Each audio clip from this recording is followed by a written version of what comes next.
All right, so today I had a class at the library with my two boys. And before we left to go to the class, I thought I would check the Facebook event page to make sure there weren't any important updates for the event, make sure I had the details of the event correct before we leave the house. And when I got to the event page, I noticed the invitation list and a name immediately popped out to me, the name of a person. And now this is the name of a person who I have in recent months had a situation with.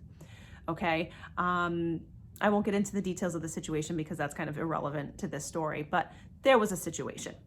Okay, immediately when I saw this person's name, I didn't even notice if they had checked that they were going to the event, if they weren't going to the event, if they were just invited.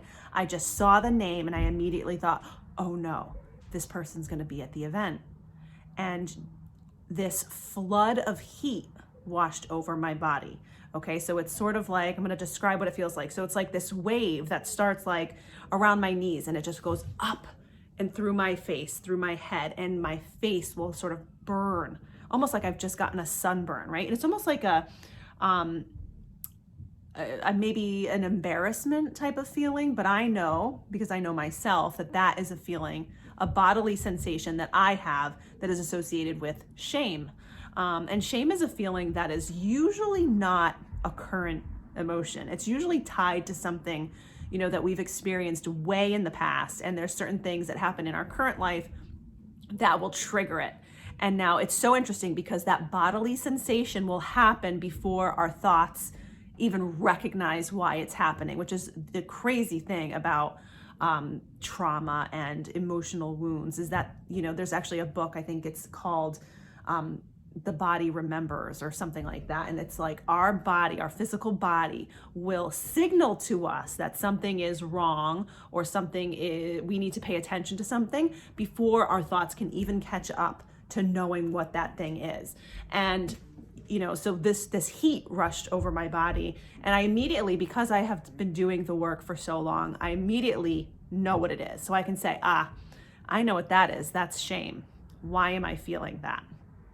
And now I just want to pause here and say that, when that heat would rise in my body and through my face, that shame feeling, let's say 5-10 years ago, and I didn't necessarily know what it was, I would let that feeling control me and I would make decisions and avoid things based on that feeling, right? And so a big part of healing and growth is, oh, I know that feeling. I know why my body is reacting this way. I know why I'm having those anxious thoughts. I know why I'm starting to get a little bit grumpy and distant, right? We start to learn why we're reacting in certain ways, and then we can, name it to tame it, as they say, and then act despite those sort of trauma responses.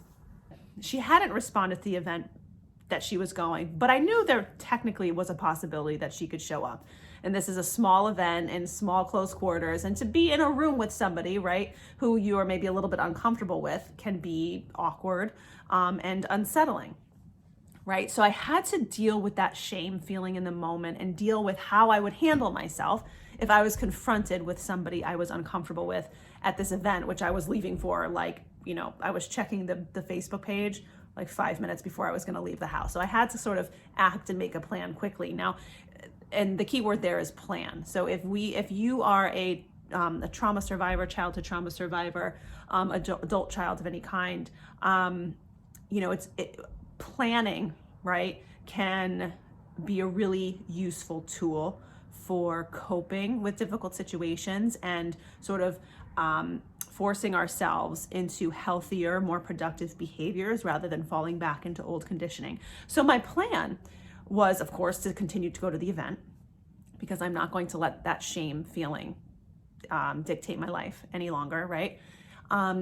But what I have to do is I have to step into the right mindset. Now, the old me, right, the lesser healed version of me, lesser healed, I'm not sure if that's really the right term, but sort of earlier in my healing journey, I would go, and if I ran into somebody that I was uncomfortable with, I would sort of stay distant and really sort of make myself small, right? I would sort of buy into those shameful feelings, which again are tied to things in the past for some reason. I mean, I know those reasons, I'm not going to get into them now, but there were reasons that I was made to feel shame as a child, and I brought those with me into adulthood. And I know a lot of us experience that.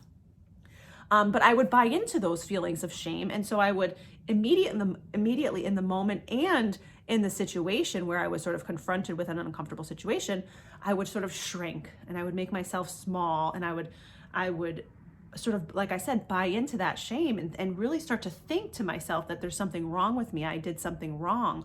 I should be embarrassed. This person is right. That, whatever the dynamic is.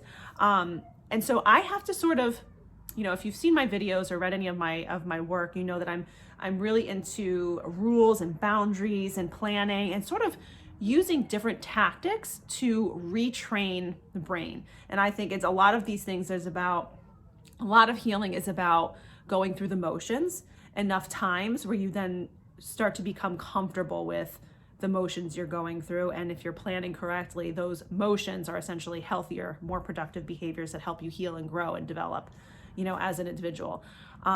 So this more healed version of me later in my healing journey, I'm now 10 years into my intentional journey, I sort of look at myself in that moment and I say, okay, that's shame. That's shame. That's an old emotion. That emotion does not belong in this current situation right here. That's A, okay? B, I use a little trick where I intentionally try to pump myself up and give myself a little bit of attitude. Now, again, it's not my nature to have an attitude, like sort of a chip on my shoulder, like, who do you think you are type of attitude. Maybe by myself in the shower when I'm talking to myself in the mirror, but like in social situations, I am not that person. That is not how my personality naturally comes out. But I can force myself, like I just said, to talk to myself in the mirror, or even just have a conversation with myself in my head and give myself a little attitude, like, who does that girl think she is? I didn't do anything wrong. I am proud of the way I behaved. I, acted with intention. I made the best decision for me. If she doesn't, I set a boundary. If this person doesn't like what I did, that's not my problem, right? That's their problem. And, I won't be taken advantage of. I won't be made to feel uncomfortable in a situation. And, to heck with you.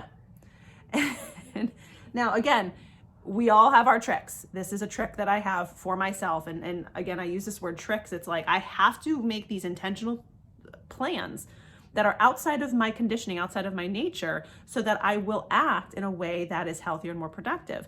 And so giving myself a little attitude, a little chip on my shoulder, and just, coaching myself in a way to say, you're not going to make me feel shame.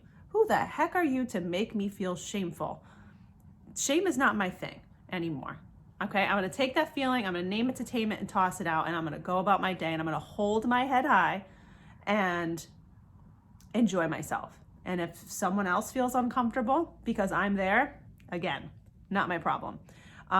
So again, this is just an example of, we all have, especially if you have a difficult past, childhood trauma, like I said, we have a lot of old emotions that are stored in the physical body, in addition to in our minds and in our hearts.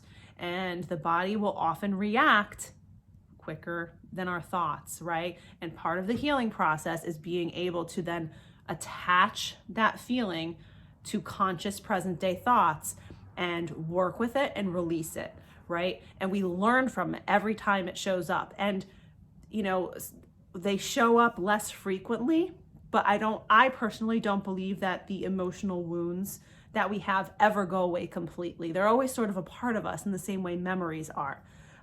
But we come to understand them more, and they lose their power over us.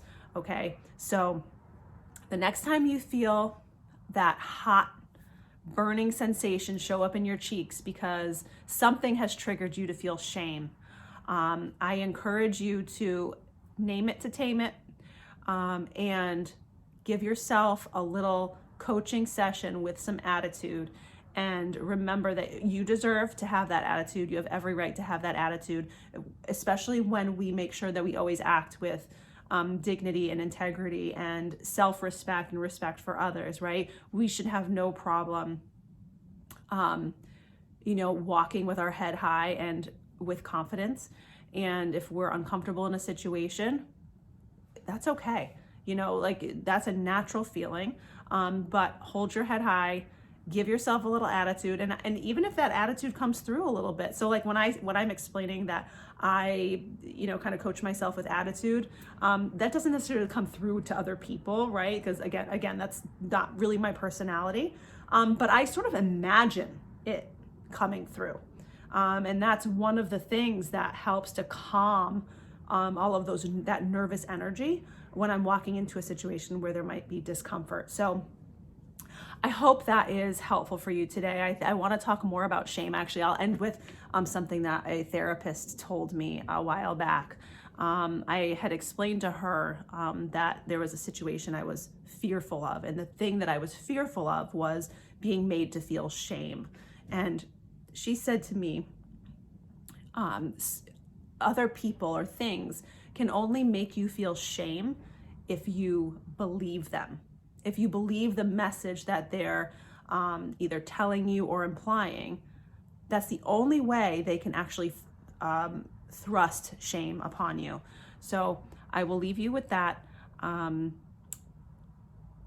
If you have experience with this or have thoughts or tips for others, I would love for you to leave a comment below. And don't forget to subscribe to the channel. I put out my thoughts here on the daily vlog every single day at 5:00 p.m. And if you have any questions, leave me a question. I'd love to answer some. So thank you so much for tuning in, and I will catch you tomorrow.